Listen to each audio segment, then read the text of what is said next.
Hey guys, what's up? This is ZReviewsTech coming at you with another unboxing of the Teclast T80 Pro or P80 Pro. This is a very cheap tablet. It's like $100, and let's see what we got.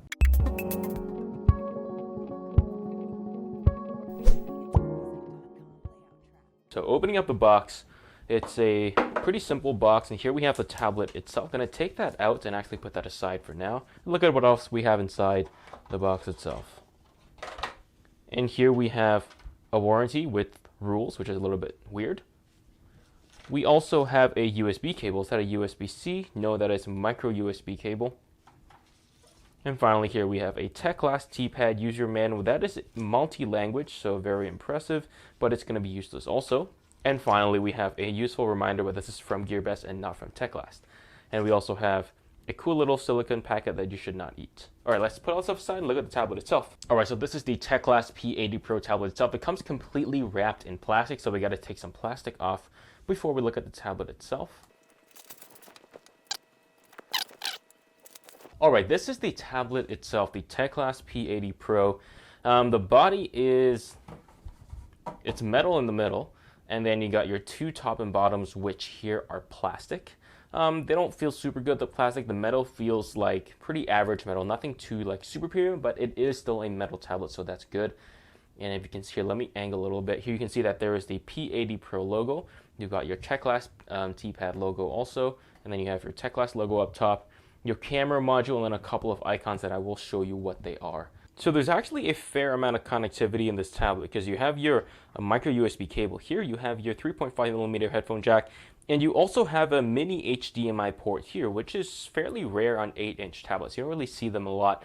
So that's a nice addition. I'm not sure how useful it's going to be, but then again, it could be pretty useful for especially for like PowerPoints. You don't need to bring a laptop. And then here we also have the power and the volume buttons, and on the other side, we also have the micro SD card slot here. So pretty good connectivity overall on this tablet, so no problem. Looking at the bezels on the front of the tablet, they are pretty big. So let me put it straight. So it's cooler this way, but this is more utilitarian for the video, for the purposes of the video. But anyway, so top and bottom bezels, you're looking at almost an inch of bezel. And on the side, you're looking at 7 to 8 millimeters.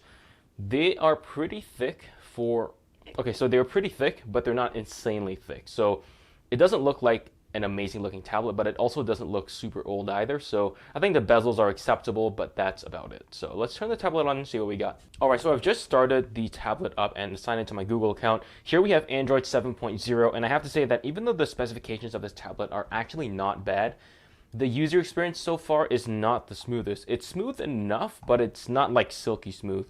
So as you can see, there's a little bit of, it's a little bit slow when you swipe down, and see when you swipe back up here, watch this. It's gonna be a little bit stuttery.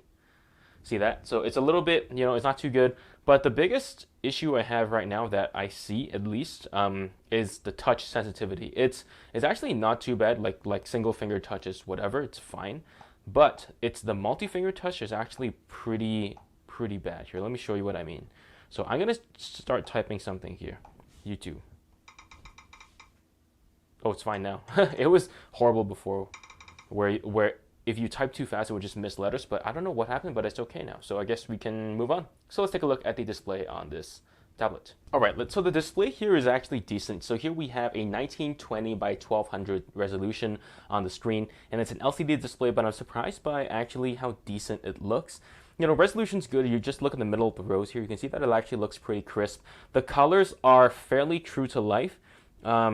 It's not super saturated. Like, I will definitely not say that because it's not super saturated. But I think it is definitely passable. So if you're not like a crazy YouTuber or reviewer like me, I don't think you'll find an issue with these colors. They look fine. But as someone who's seen a lot of LCD displays and AMOLEDs, this LCD here is not the best LCD I've seen. It's passable, but it's really not that great. The color saturation on this is not it's not amazing. So that's probably the one downside. And of course, there's that touch problem that I talked to you about before that has seemed to disappear.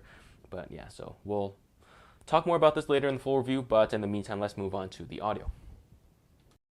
All right, let's watch this clip of these two people playing, sword fighting, and we'll listen to what the audio sounds like. But to my ears, for the first impressions, it's okay. Again, pretty average, but nothing out of the ordinary.